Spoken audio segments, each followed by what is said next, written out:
session of the Google Educator Certificate Level 1 study group. So I'm going to share my screen with you and talk you through everything that you need. I realise I sounded a bit low last time, so I'm just deliberately holding my mic up near my mouth. If you have any issues, email me, contact me however you need to, and I'm more than happy to help you. Again, I still need to know if everyone wants to do the certificate together or if you're happy to do it by yourself. It just helps if you have people with you when you do this test, just bounce off ideas. So if you would like help, even just a body in the room or someone to run and get coffee, whatever, I'm happy to do so. Okay, well, I'll get started then. Thank you.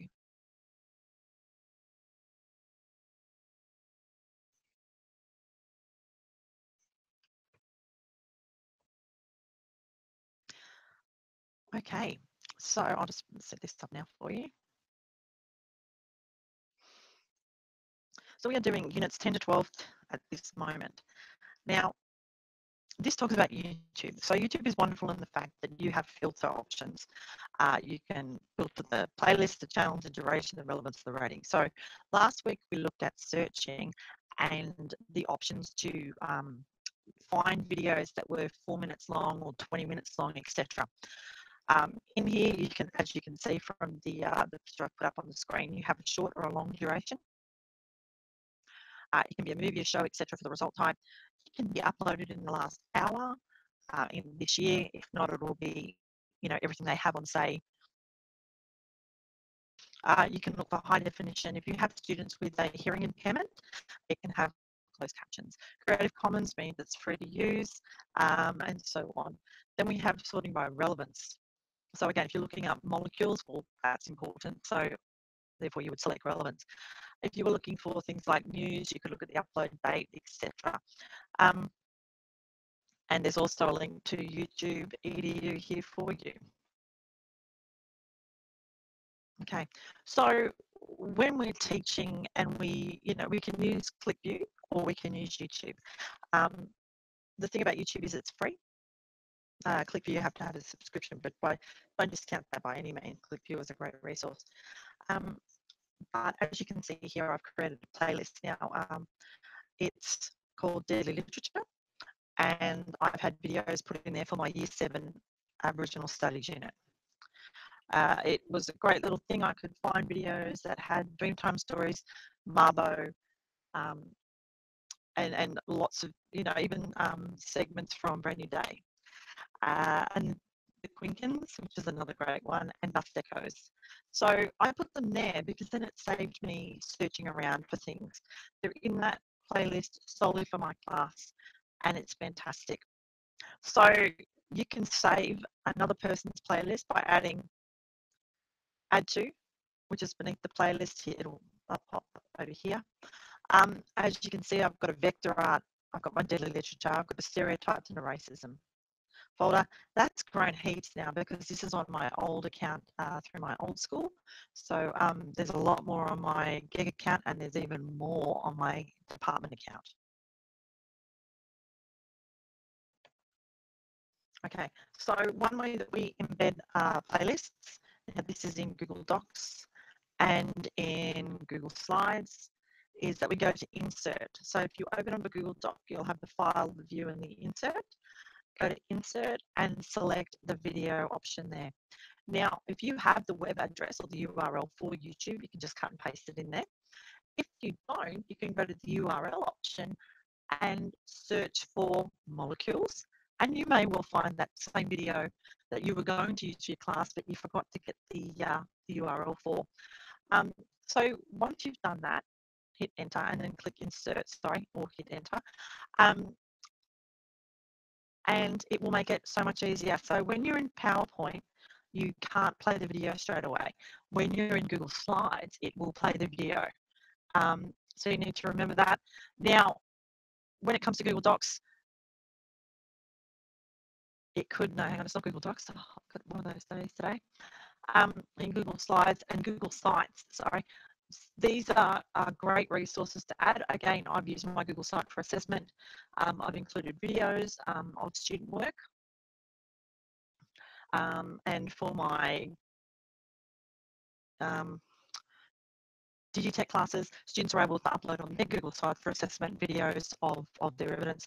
So they can just take them straight, upload them to Google Drive and then upload them to their Google site, because, if they're 13 and over, they have a lot more access on G Suite. So if you're in primary school, obviously I would have the videos on my Google Drive and then share them with the kids, just to make it a bit easier for them so that they aren't accessing things they shouldn't be. Again, sorry, Google Forms is up there as well on the screen. So love Google Forms, and it's great for an exit ticket if they watch a video, answer questions on the topic that you've been covering at the time. I've done it for an end of unit feedback session. It was one part of this session, and I got some really good responses. Okay, so as I've shown last week, I've got all these activities going through my slideshow, and the reason I do that is that it gives you that practical side of things. I don't, because it's a webinar, I'm not covering those as much. This is more for you to have a play and get to know the products as well, because I can show you one way to do it, but that's me showing you my way. And being 21st century learners, we need to be able to innovate and explore and play in order to build upon our skill set. Okay, Google Sites. So again, Google Sites has changed since in the last 2 years. Now it's we have both links still on the department's intranet. I don't know why. Maybe they're trying to keep the old sites, but the new sites is quite good. There's a little bit of, you can't change certain things. I would love to be able to adapt my Google sites. So, I'll send that request into Google and see what they say.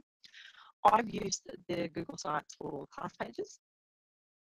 I've used them for excursion sites. So when I was at a different school and we went to Wicked, I used that site for parents to access medical forms, students to see the schedule of events, parents to see the schedule of events, location of where we were going to be, where we were staying overnight, all those sorts of things.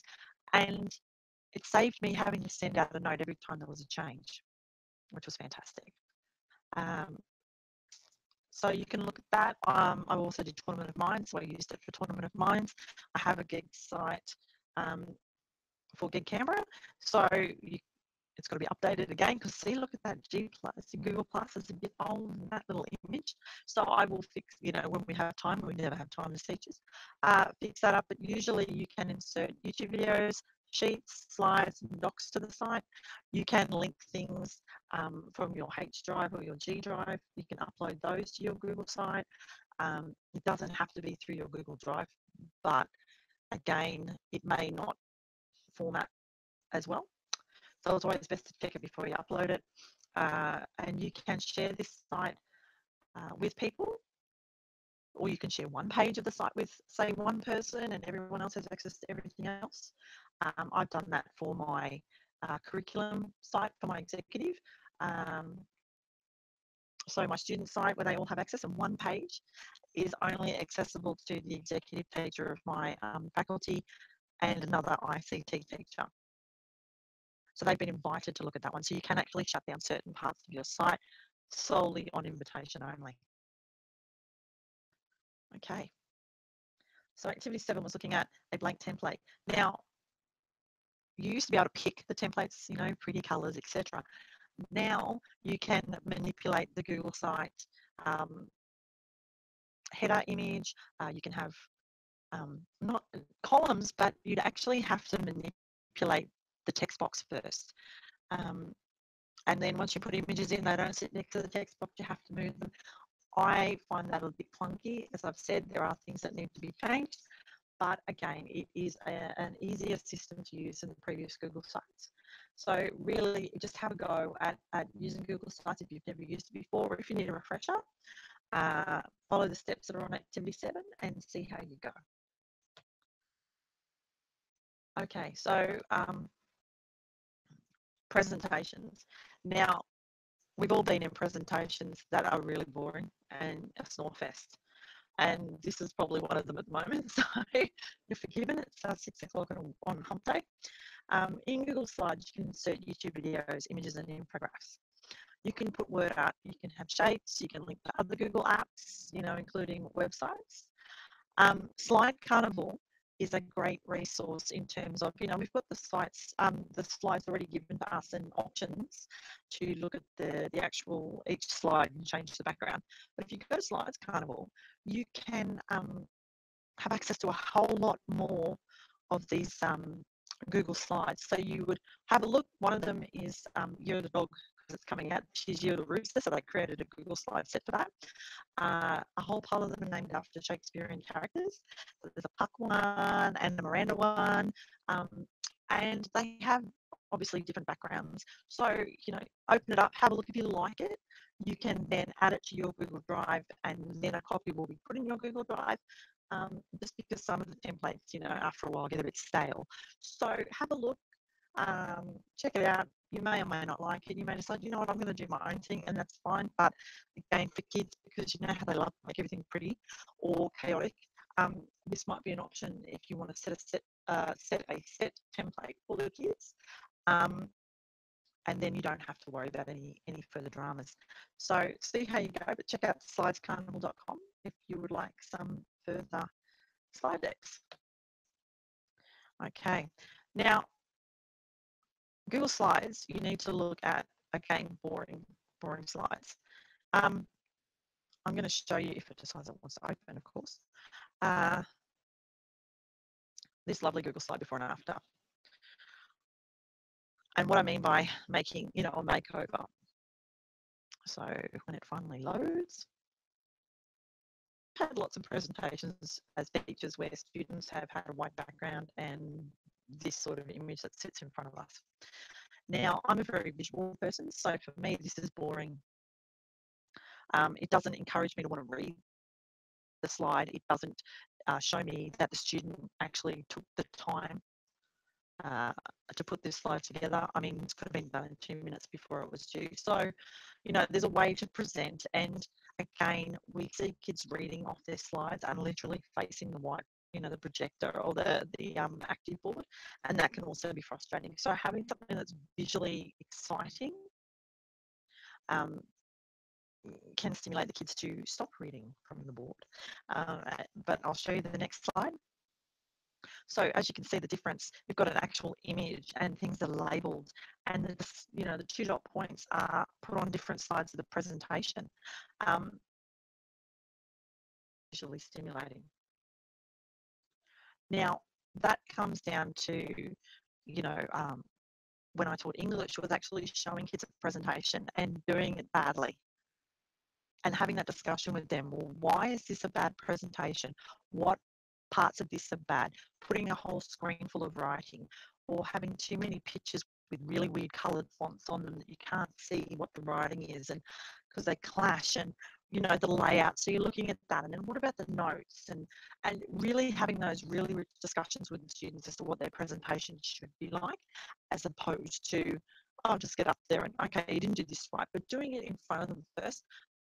But again, everyone is different. You could have a criteria for your students. You could do your own little hangout and have the kids listen to you and what you expect in terms of a presentation such as this. So that's your example slide. We'll go to the next one. Now, Google Calendars. Now, this one is a bit more interesting. Excuse me.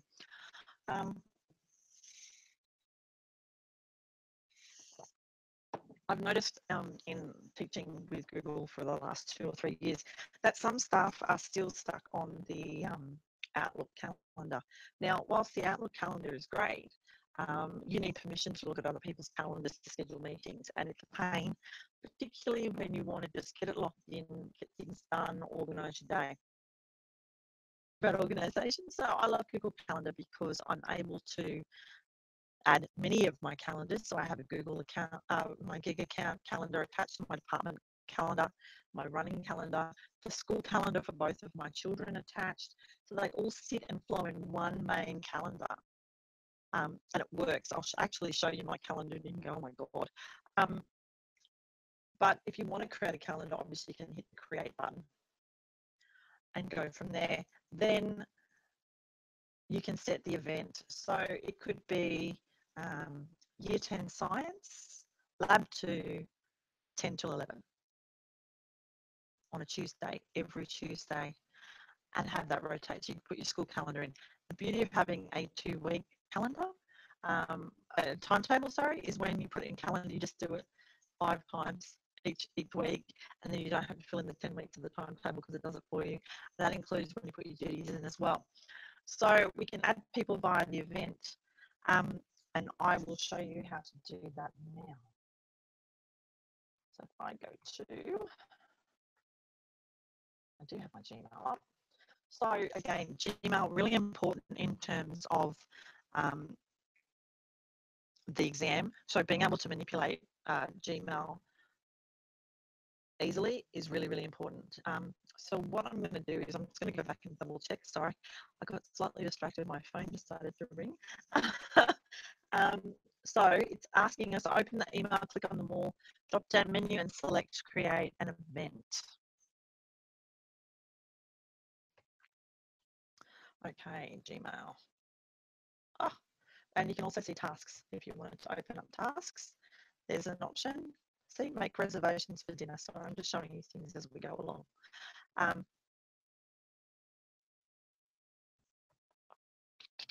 There we go, more. So that's one option, or you can go to calendar. Now I'm going to flick screens to my department account and I need to log in. So give me a second. It's just that I want you to see the actual calendar and what it looks like. My unsolved mysteries, as you can see. Calendar. Now, because I'm on my non-department account, oh, it's open, which is fantastic. As you can see, very, very busy calendar. I have my calendar for my teaching in there, my running calendar, and so on. Calendars for my kids, classes that are there, as you can see. We can create a new calendar from that drop-down menu or from up the top on the red button, but we don't want to do that right now. So I just want to scroll down, and as you can see here, I have my study group stuff, my GEC Canberra stuff, any tasks, and so on. And then further down, because I used to do Tournament of Minds, I had a calendar for that. I had the junior campus calendar for the school I work at, the senior campus calendar, and so on. So if I want to schedule an event, well, let's schedule one for tomorrow. Double tap, and it will open up. So if I say dinner at Pinocchio's, oh God, now I don't remember how to spell it. Oh. Sorry if you take your time, my bad. Okay, Pinocchio's.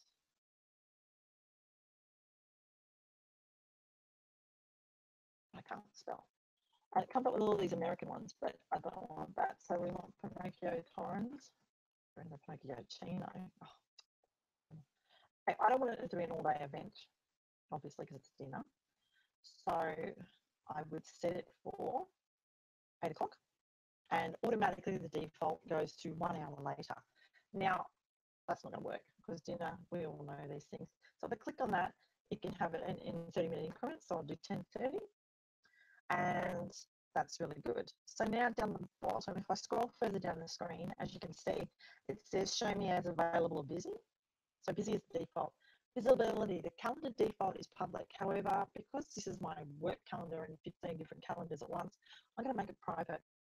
The other way to take it off my actual school calendar, it's up here, it says calendar and Mr. Jones. If I click on that, it could have GEC Canberra, Daily Runners, which is my running group, my kids' calendar. So I can put it in anything I like, but the default is always my department account because this is my department email account. Now, if I wanted to add people, and I'm just going to add someone who I know personally, and she can laugh later. Actually, I'll put Marie on there because I work with Marie and she's going to be viewing this video. I've added Marie. So what that'll do is that will send Marie, once I've saved it, an email, and it's a save event, and it will email Marie the details of dinner at Pinocchio's, which is poorly spelled, Marie, my apologies. send the invitation, and it is now in my calendar. So Marie has in her department email account now a link saying, oh, Anissa hasn't, invited you to this. And so she'll be able to click on it and agree or disagree or say, no, that's not how you spell Pinocchio. And there we go. So once we click save, everything works pretty well. So let's go to the next page. Right, go back to calendar. Now, as you can see, I've got it set up one way. Your calendar will maybe be set up a different way. I have it on 4 weeks. It's really important for me in terms of I teach year 4 to year 10. So I need to have a look at everything in advance because working on 2 different campuses can be very tricky. So again, if I go to settings, just trying to remember, yeah, it is. And as you can see, it's English is UK, country, time zone. The date format will automatically default to American. So it would be 12/31/2007. You can change that. You can change the time from 12 hour to 24 hour, whatever floats your boat. Default duration is 60 minutes because my classes are 60 minutes roughly. So you can decide to do that. I started on a Sunday because I just like the flow of the week. I can dim past events, recurring future events, show weekends in the week and month view, which I do. Now the default view, as you can see here, custom view is 4 weeks. Now it's custom view here is the option to change it to 4 weeks, and then it will pop up here as well. Now, if you don't want to do 4 weeks, you can do a week, you can do a month, you can do whatever. Sadly, and I've requested this many a time, this does not come out as a 10-week timetable for teachers, which is a pain. Now, you also have the option to display weather, display events that you've declined. I don't because it clogs up my calendar. As you can see, it's very busy. Automatically add invitations to my calendar. I'd say yes, but don't send the notification unless I have responded yes or maybe, because again, busy. We have shortcuts enabled and we have no alternative calendar.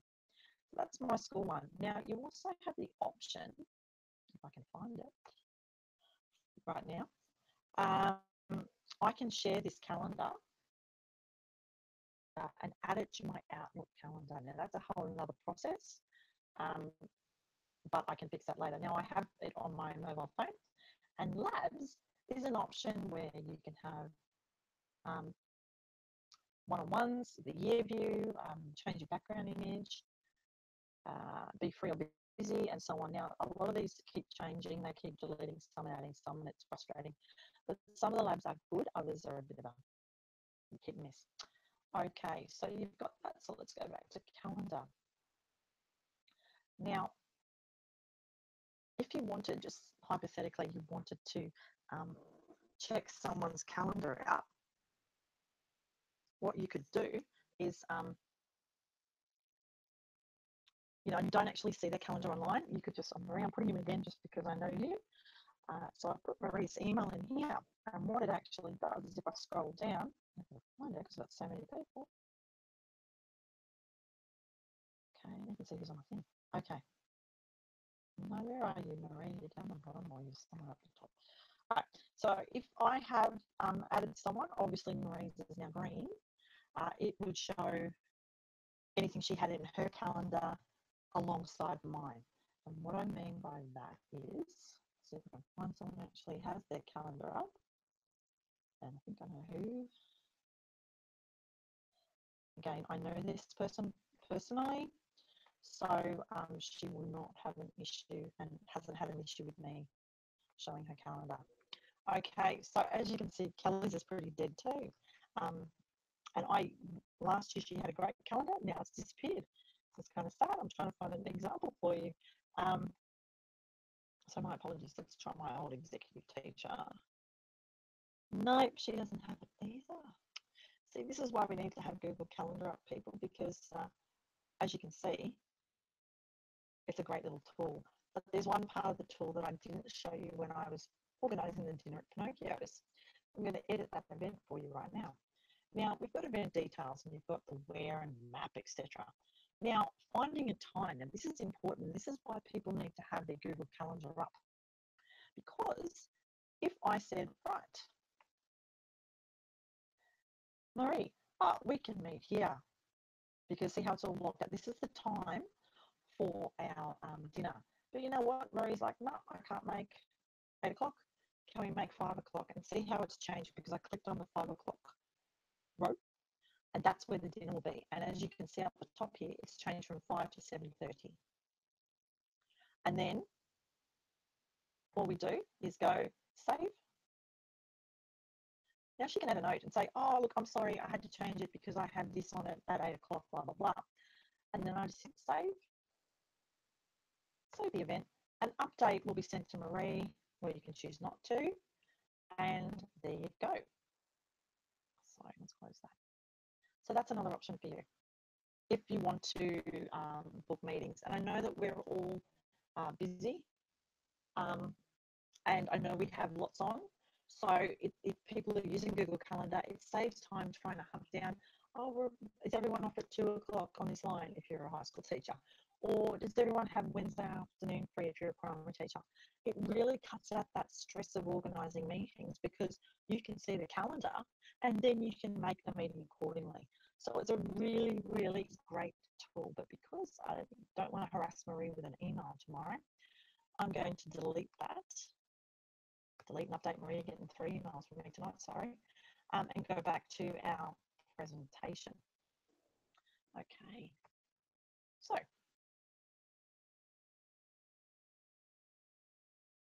you can also share your calendar, which I haven't done, so my apologies, everybody. Now, we go to settings again.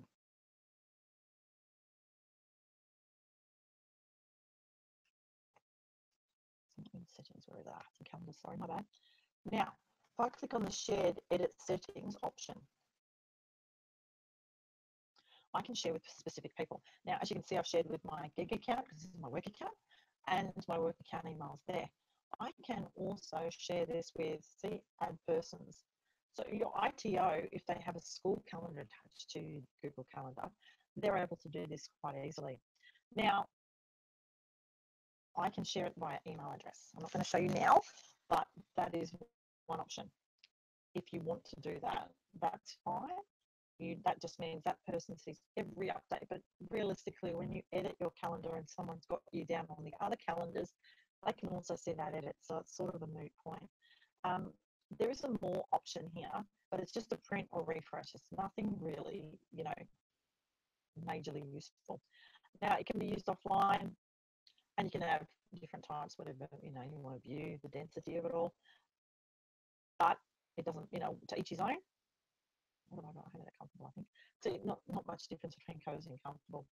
Over here, you've got options, and it will take you to the day that you've asked, but it will alter this if you do that. If I want to go forward a couple of weeks, as you can see, I've got a Year 2 AquaSmart program on my calendar, and I've got a Year 6 sleep out again, because I have both calendars on mine. I have quite a few double ups too, by the looks of it. Then we have my timetable. We have term 4, week 6, which is what you can use. The ITO can set that up, which would be fantastic, or your executive for IT. Then you have, what else we got? So there's this one, or there's term 4 weeks that way. So it's really up to you how you see it. Again, this is based off other calendars. Now, I'm going to go back to the school holidays, because I can. And I thought I deleted everything. No, I hadn't. You can delete reoccurring events for certain periods of time, as in delete this account only, like this event only, or you can change it to the dates of the year. It's just a pain. I've set everything to the end of this school year, and then my next calendar for next year will be blank. So again, it just depends on how you like to use your calendar. And if you're like me, you live on your calendar. Again, everyone is different. Excuse me. Okay, so adding an event from your Gmail to your Google Calendar. Let's go to that. Now, where is my Gmail? My Gmail is over here on the account. This is the problem when you're very organized and you have too many tabs open. Okay. So if I go to, okay,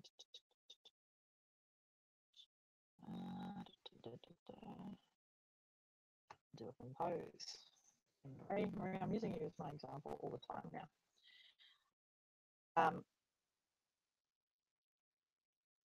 Oh, they keep changing. So we've got canned responses. I love canned responses.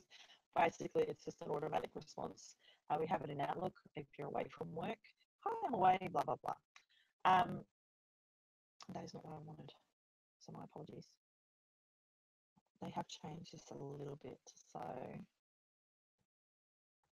I'm just trying to figure out where it is.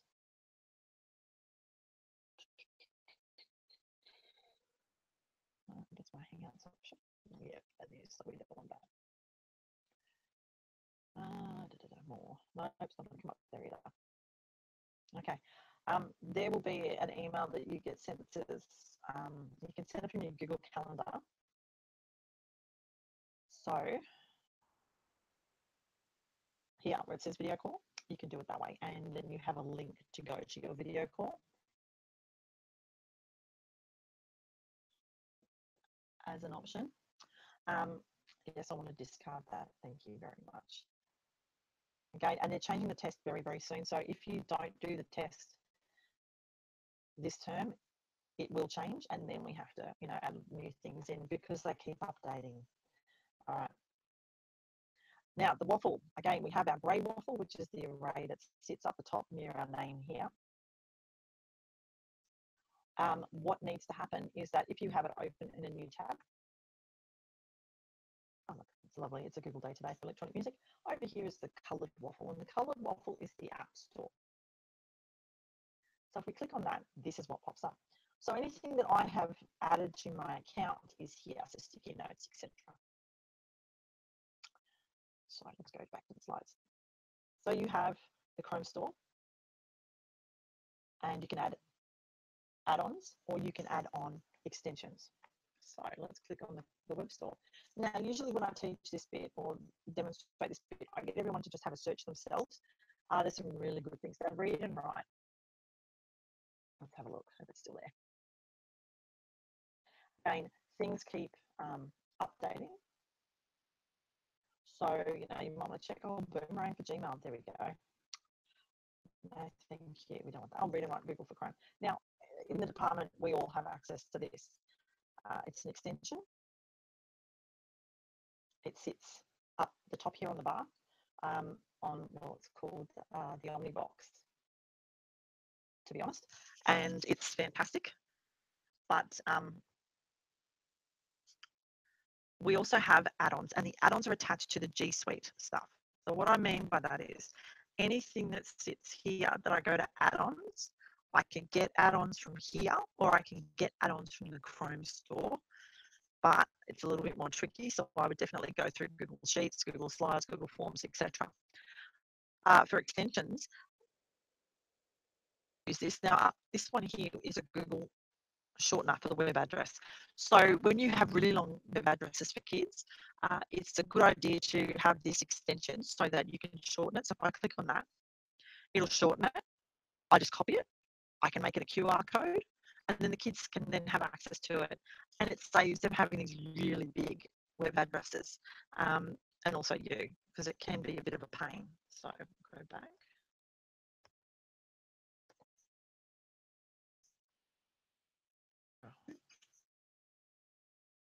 So I have to keep going back to the presentation just to make sure what I'm missing or what I'm not missing.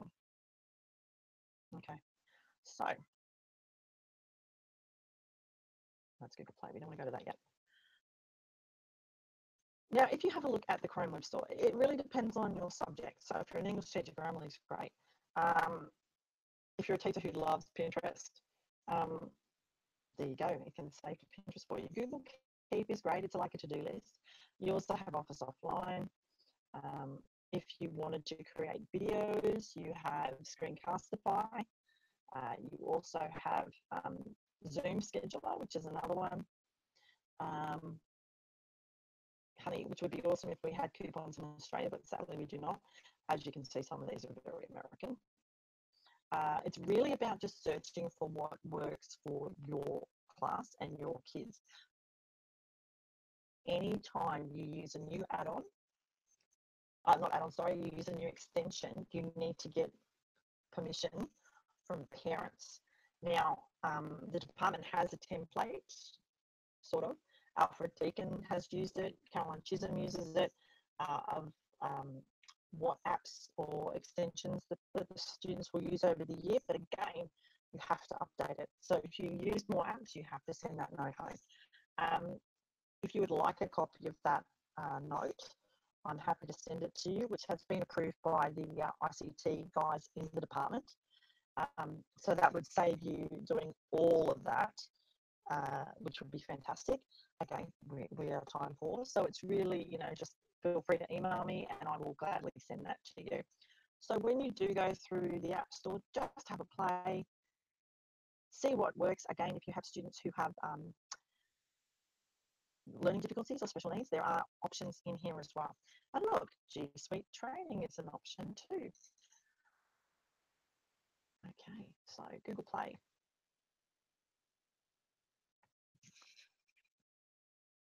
Google Play, if you don't already know, is like the iTunes Store.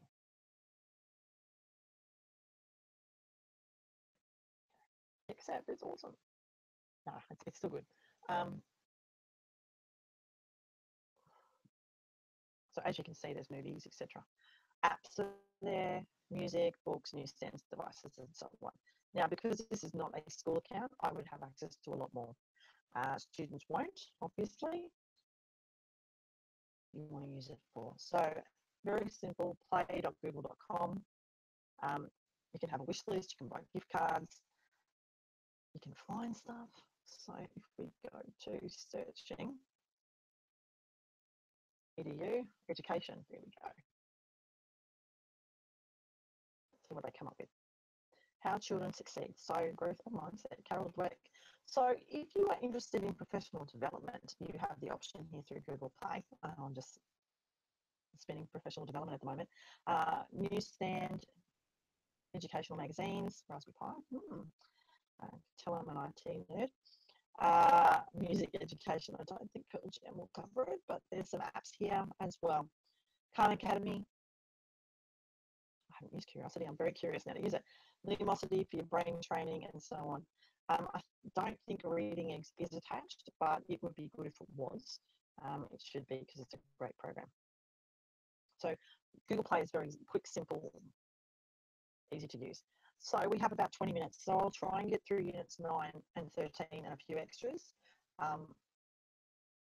And then we could just do a Q&A next session, or I can review things for you, but I will need you to email me and let me know and see how we go. So let me just go back here.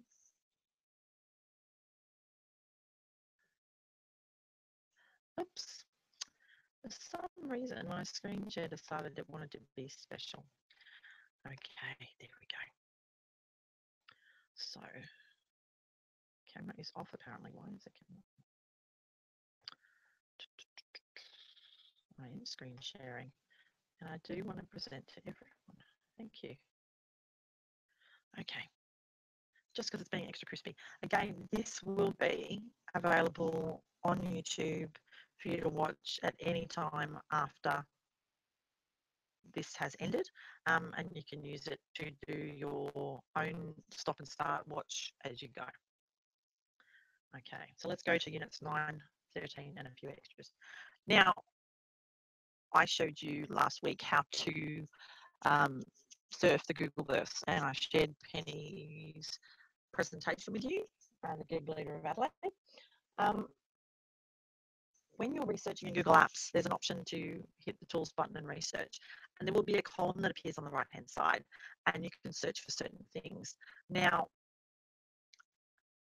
you can have not filtered by license or modified so that you are not taking someone else's work as your own, or you reference that work. So it's really important if you drag the image across, it will actually footnote it in the bottom, at the bottom of the document, so that you don't have to worry, or the student has to worry about plagiarizing. Okay, So that's the activity. It's very simple. Pull up the column and then drag and drop. So let's find tools. There we go. So let's just try it on this one. No, it's wrong one, wrong document. Okay, let's find the document. There we go. Okay. So what I mean is you have your file, edit, view, insert, format, and then tools. And when it finally loads, now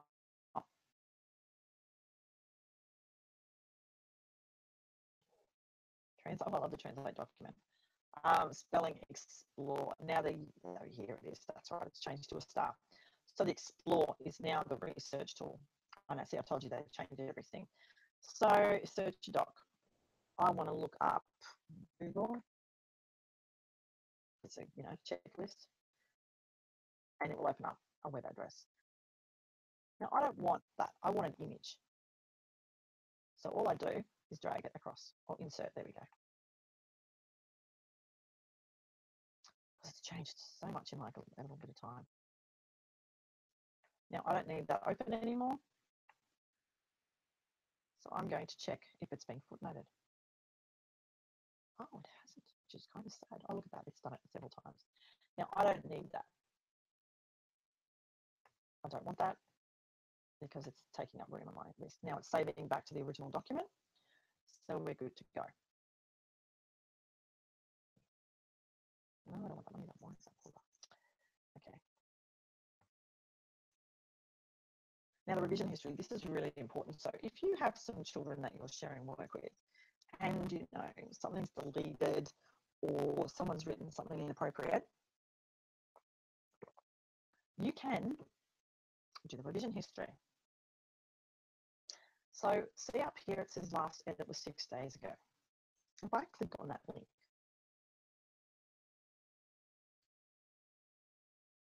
I can name my versions. I don't want to name my versions. However, I can go back and see how they're time-stamped and dated. So the current version is that. I don't want to change mine, so I'll hit the arrow up the top and go back.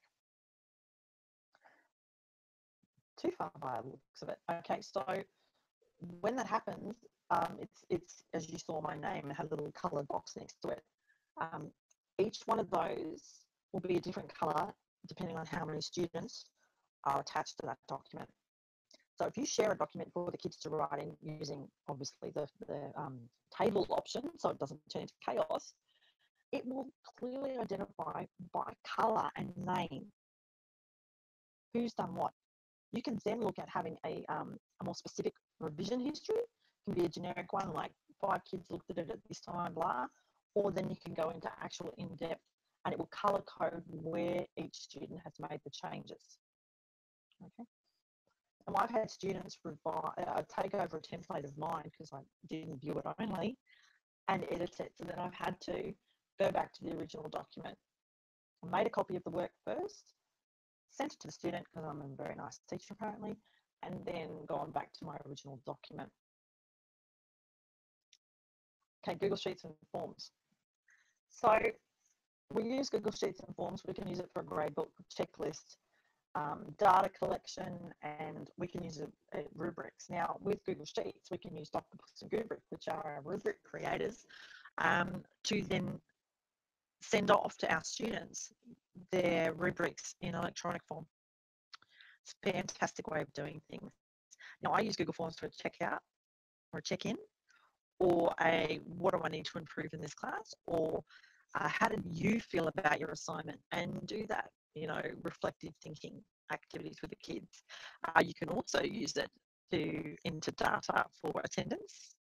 I used it for my research task last year, which was for Aboriginal and Torres Strait Islander student attendance.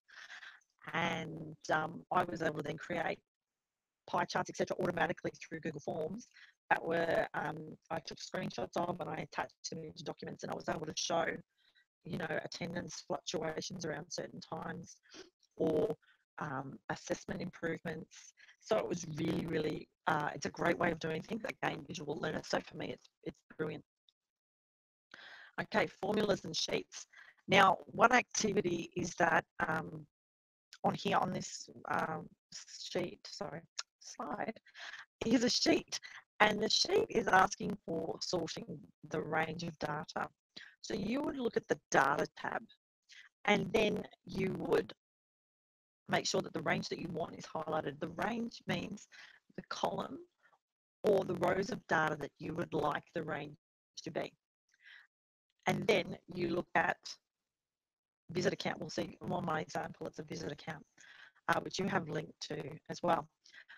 And it will then put it in the lowest to the highest for A to Z. If you do Z to A, it goes the largest to the smallest. So you need to remember that. Even though they're letters, you need to remember A is the smallest and Z is the biggest, particularly around numbers. For those of you that are very adept at Excel, this is even easier, especially when you have tabs, multiple tabs, and you're trying to link data from one tab to another. You used to have to put in all this formula. Now you just click on the square in the second tab. It's just absolutely amazing, and I love it. So much time has been saved. So you're looking at adding a chart. Once you've got all your data, you have the option to create a chart from it, and it's the same symbol pretty much that's on the Excel documents, the little bar graph, and you can add in or insert a chart even from the insert option. Now, obviously, this is slides, so you won't have that option here, but insert is where you will find the chart in Google Sheets. Okay. So I've shared that sheet with you. That's another activity. And doing a Google form. Again, Google Forms are so simple. Please don't think that they have to be really, really difficult. And now, since I first started doing the GEC one training to today, Forms has changed where it is interpretive. So if you could write, what is the name of Harry's Patronus? There we go. And it will put it as a short answer. So it will, based on the question you're asking. So the AI is reasonably okay for that. Now, we've only got 10 minutes and I realised. So if you are struggling with anything, please feel free again to contact me. I am happy to come out to your school. I am happy to meet you wherever to talk you through things. I will run another session next week just to cover everything again, but in a faster pace. Especially if you're having problems, please let me know and I will specifically cover those issues. Now, there's a survey at the end of this slideshow for me, and there's my details there. Now, I should say when you pass, I would like a copy of the PDF. Through this work, I'm able to garner points for every person that passes, which then provides us an opportunity to have Google actually come out to Canberra and run PD. It's really important that we keep promoting our awesome skills in Canberra because we don't have access to Google. Sydney teachers have such a luxury where they can have events run at Google, which is fantastic, by the way. And it's a train trip for them where we would actually have to run the points up to get someone to come to Canberra, whether it is physically, whether it is through a hangout on air. Ideally, I would prefer physically, but all those points add up. And it could be that we get some extra swag. It could be that we get some amazing, resources. It could be a whole pile of things. So it really comes down to everyone, once you pass, just flick it to me and I'll send it off to Google and they'll credit us as a collective. If you have someone that wants to complete the GEC one that doesn't have access to this, because I've only given access to the people who's emailed me and said I want to do the GEC one, I'm happy for them to email me and I'll give them access. I will run this again in term 1 next year. So if they miss out now, again, because they're changing the exam, there will be slight changes to this presentation. So if they don't want to do it this year, they need to be aware that this presentation may not be completely the same as it is right now. So again, contact details are here and it's hyperlinked. A copy of this slideshow is up here. If you have any issues, and I mean any issues, feel free to contact me via the email address. If you've been given a card of mine at the GEC summits or through another presentation I've done, you've got my mobile number as well. Just send me a text. If you would like me to come and present at your school about this and get everyone certified, I'm more than happy to. If you have your Cert 1 after this and you want to do the Cert 2, I'm happy to run Cert 2 study session, but that would be obviously face-to-face to an extent because there are some extra bits that you know, being a level 2 needs to be looked at. But again, I'd like to thank you for being a part of this event, this session. It's I know it's Wednesday evening, and I really do appreciate the fact that you've given up your time to view this, and can't wait to see all those little passes come through. Again, if you would like me to address anything next week, please let me know. If you are all happy to just do the exam by yourself, let me know. Otherwise, I wish you the best of luck. Again, happy to come out and sit with you while you do the exam. So again, thank you very much, and I really do appreciate you participating today. Bye.